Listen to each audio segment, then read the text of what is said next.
All right, deep divers, welcome back. You're ready to dive in again with us? Always ready. Awesome. Um, so today we're going to be looking at something pretty fascinating. We're going to be talking about social media Hmm. as an educational tool. Hmm.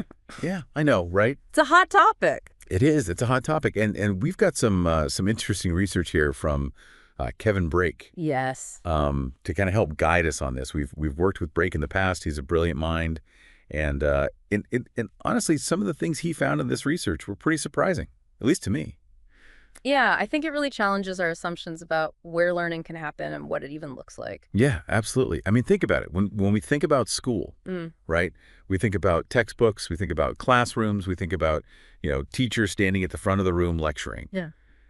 Um, but what if, and this is what Brake's research kind of suggests, what if learning is actually happening all around us all the time in ways that we don't even realize, Mm-hmm. Mm. particularly in this, increasingly digital world? Yeah. It's like school doesn't have to be confined to, these very specific places and times anymore. Exactly, exactly. And you mentioned, learning happening in ways that we don't realize. I think a really good example of that is, and Brake highlights this in his research, is this community on Reddit of amateur astronomers No, yeah.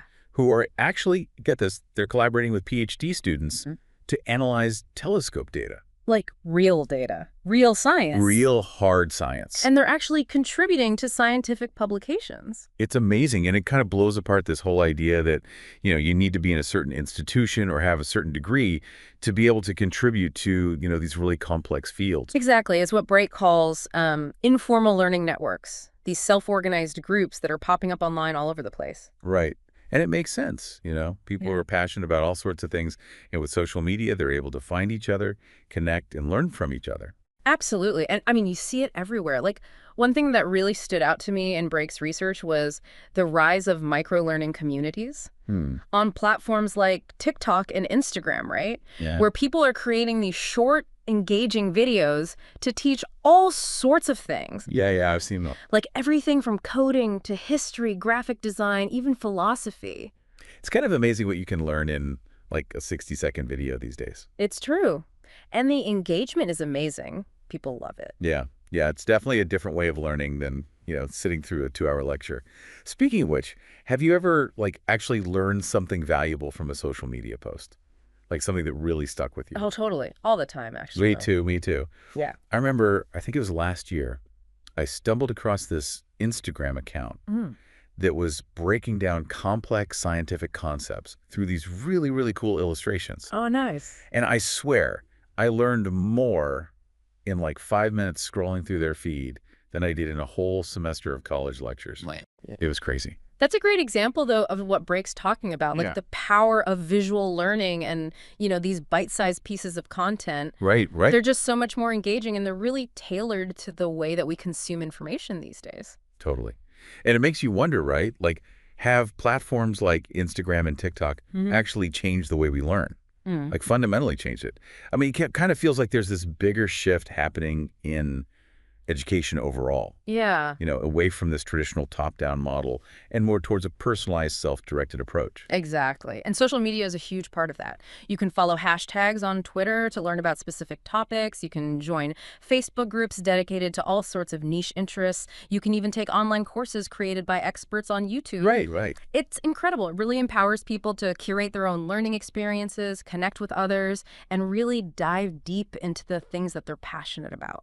So it sounds like, overall, social media has a huge amount of potential as an educational tool. Absolutely. But of course, like with anything, there are some downsides. Brake talks about this in his research as well. Definitely. One of the big ones that comes to mind is this whole issue of misinformation, right? Mm-hmm. And echo chambers. Right, like those filter bubbles where you're only exposed to information that confirms your existing beliefs. Exactly. And I mean, that's a problem across social media in general, but it's especially concerning when it comes to education, Yeah, for sure. because we want to be learning accurate information. We want to be exposed to diverse perspectives. Mhm. And then there's also the issue of the digital divide, right? Not everyone has equal access to technology or the internet. Right. And that can really exacerbate existing inequalities in education. Mm-hmm. So there's definitely a lot to think about here. And it kind of makes you wonder, What does all of this mean for the future of education? I mean, is it possible that classrooms, as we know them, will become more integrated with these online learning communities? Like, what do you think the classroom of the future is going to look like? Oh, that's a big question, isn't it? And it's something that I think all of us need to be thinking about. Will we see this hybrid model emerge, where online learning and traditional classroom instruction kind of complement each other? And how do we ensure equitable access to all of these resources? And how do we equip students with the skills to really navigate this increasingly complex online world? Yeah, those are really important questions. And, I think a lot of it comes down to, being mindful of how we're using these platforms. Absolutely. Being critical of the information that we're consuming and really being intentional about the communities that we're engaging with. Couldn't agree more. So, deep divers, we'd love to hear your thoughts on this. What do you think the future of learning looks like in this world that's increasingly shaped by social media? Leave us a comment. Let us know what you think. And as always, don't forget to like and subscribe for more deep dives into fascinating topics like this one. Thanks for joining us. See you next time. Bye.